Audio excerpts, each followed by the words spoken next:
तो परमात्म प्यार फिर ऐसी चीज है जो वो सर्वशक्तिवान होने के कारण शक्तियां भी देता है।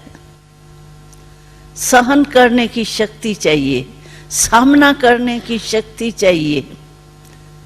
ये सब शक्तियां परमात्मा से प्यार के रिटर्न में जो मिलती है ना, उस शक्ति के आधार से भी जो आप छोड़ने चाहो वो आपको मुश्किल नहीं लगे। क्योंकि कई आत्माओं ने, हम लोगों ने अनुभव किया है। पिताश्री ने कहा, शिव बाबा ने प्रजापिता ब्रह्मा द्वारा श्रीमत दी कि बच्चे इस 5 विकारों को छोड़ना है।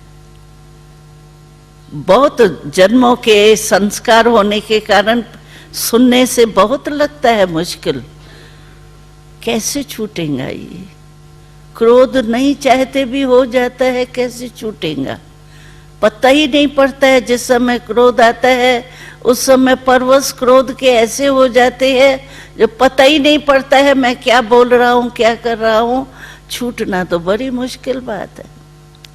लेकिन जैसे परमात्म प्यार में बढ़ते गए, दिल अनुभव करती गई प्रभु प्यार का, उसके बाद ये छोड़ना सहज हो जाता है। अगर मानो पुराने संस्कार है, क्योंकि आपको ये भी तो पता पड़ा होगा सृष्टि चक्र के ज्ञान के हिसाब से, तो 63 जन्म हमने जो भी व्यतीत किए हैं इस ड्रामा चक्र में, वो हमारे धीरे धीरे बुराइयां बढ़ती गई हैं। तो 63 जन्म के जो संस्कार है उसको छोड़ने में टाइम तो जरूर लगता है, अभ्यास, अटेंशन थोड़ा देना पड़ता है। लेकिन अगर मानो वो पुराने संस्कार हमारे को सामना करते हैं, तो हमारे में भी तो सामना करने की शक्ति चाहिए ना। वो है ईवल शक्ति और ये है प्योर शक्ति।